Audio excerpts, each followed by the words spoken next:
But certainly it is not a prehistoric. I see. Mm-hmm. Okay. Yeah. And I don't think you find any professional who believes that the Great Creek tablet is legitimately something. I see. Why is that? Because no matter how many people who have claimed To determine the translation, if you talk to the world's leading epigraphers who actually can go back to Gaelic and Ogham and all of those things, will tell you that it's none of those, is it? It's absolutely not. That's right. And I just don't honestly think that it's a legitimate prehistoric piece. I see. Well, what about the 5 bracelets? Have those been analyzed? We're talking about the bracelets that were found on the arms of individuals. Yeah, some of them, 3 of them I know are shell bracelets. 2 of them were made of copper. Now, those are the bracelets that Only 2 were, I see. Yeah, it said 5 on your display, but that's probably wrong, right? Your display's wrong. It said 5 copper bracelets. 5 on display, 5 copper bracelets. Well, they've got a picture up there of my film, but... Yeah. Okay. Those are, they're not all 5, certainly are not on display, and I don't know how many are on display. The remainder of them certainly are. We do have a facility was built in the era that our museum is climate control. I see. So when this display, when everything was brought over from the old museum in 1978, when it closed and this facility opened to the public, right, we, State of West Virginia contracted a gentleman, Beverly Mosley and Associates, who are museum designers out of Columbus. We know them. Mm-hmm, we know them. Well, you know, the process, the thought process then was, unlike the little museum, which everything that they ever found they had hanging. Yes. The process here was, don't duplicate a lot of things. Yes. Tell a story. I see. So that anyone coming through this display, yes, if they take the time to read, it is a self-read tour. I have been looking. Okay. So the copper we know is from Southern Great Lakes Superior. I see. Tower Island, where the Indians did most of it. But has it been analyzed to see if it has been smelted? Because we have found some on the continent that it has been smelted that's great antiquity. Not to my knowledge. It needs to be. Where are the copper? Where are the copper bracelets? If they're not on display, then they're in our archives. They're in your archive? There is one on display. Oh, a copper one? Yeah. Excellent. And if you look in the timeline. Okay. Now, your job here is you're curator. Do you work for the park department? Or, West Virginia. West Virginia. State Park. You're a historian or you're an archaeologist or a historian? Actually, my degree is in accounting, and they hired me when State Park. I also function as the State Park Superintendent. I see. And I've been here since 1981. Okay. And the idea in most State Park Superintendents prior to me were coming out of biology and history. Okay. Then as State Parks became a large revenue for the state of West Virginia, they decided maybe they needed business people. Oh. Well, so what they've done with us is, and now the new superintendent's coming on Parks and Rec. Yeah. What happens, every state park is different. West Virginia's a magnificent state park system. So what happens is, over the last 10 years, I probably have read everything, gone to as many classes as you do once you become engrossed in your job. Yeah. This turkey, now you can see, after listening to Susan, why I stopped the camera at that point and went out to the car and got the alphabet, showed it to her. But you can see why she's so confused, and so is everyone else after seeing the multitude of crazy translations that these people have hung on the Great Creek tablets.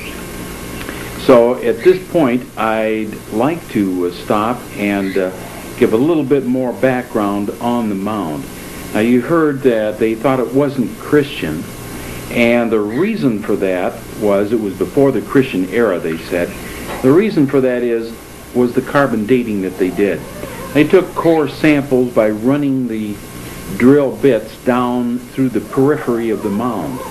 They did not take from the log tombs samples for carbon dating. There may not be material there, I don't know.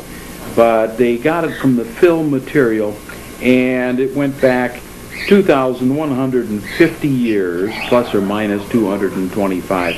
Put it back to 175 BC to about 53 BC. So unfortunately, and then they say that's perfectly all right. It fits with the Adena model that they have, but they really don't have the Adena people pegged down if they're calling this Adena, because they didn't get here, we think, until the 6th century. And they certainly were Christians. The Christian cross at Braxton, the Christian cross at the bottom of this certainly indicates that. Now the alphabet could have gotten here before that. However, the Christian cross certainly puts it into the Christian era. And I'm sure that it got here much after 55 BC. So we have a problem with the carbon dating, and the problem basically is that. Now, the thing that you may have picked up was that there was a moat all the way around this great mound.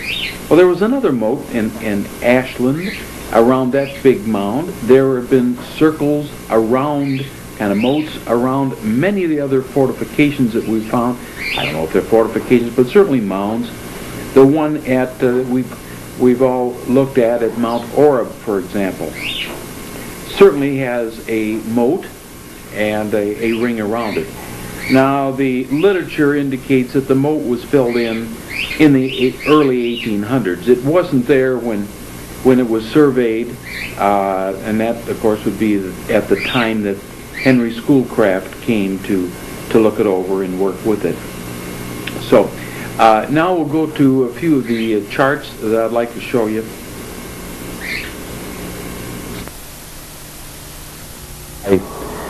Susan was a little confused on the translations with all those translations, and such weird ones too.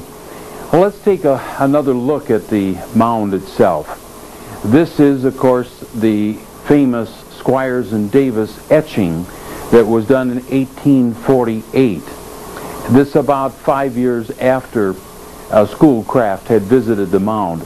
75 feet tall, has a little superstructure at the very top, kind of like a little amphitheater, and right here. Okay, and this is from Barry Fell's book. It does show the two different chambers, burial chambers. You'll notice that there's about 38 feet difference between them, and it's important to understand that this is where they found the actual small tablet with the writing in it. Now, this is an important document because this is just West Virginia now, but it does show you all of the mounds in West Virginia. And if you look where it says map location, that right here, it shows you the distance from Pittsburgh all the way down. Many mounds that were all identified as being Adena, whatever that means to them. But we think their dating is wrong, but it does list the references, and if anybody wants to do some research in this area, wonderful. We've certainly now got some things that we can look for.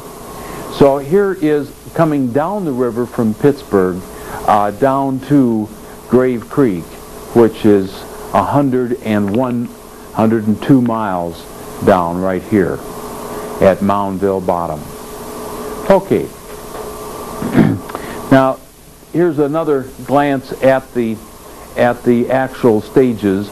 They call them stage 1 and stage 2 because they think this is the way the two tombs were developed at two different time periods. I don't think so. I'm not sure. They may have been. The writing, however, was in the top one, and it's certainly the top one is the writing that would come out at our time period with our alphabet, and certainly with the Christian crosses. Now, the problem with the dating, you heard him talk about before Christ, pre-Christian. The problem with the carbon dating is that the carbon dating, as you see, was taken at the bore sites. I can't get this light on, but anyway, you can see where it says C14. That's where the carbon dating was taken, out in the fill portion of the mounds. These were bore drill holes that went down. Had they taken it from the wood that was in the tomb, we would have a much more accurate time.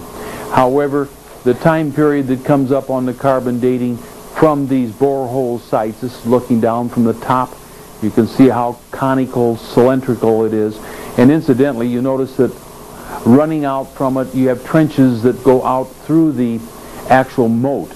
But all that was modern fill in there, because it appears that the moat was filled in around the 1800 time frame. Okay, now with the radiocarbon dating, it says 2150 plus or minus 225.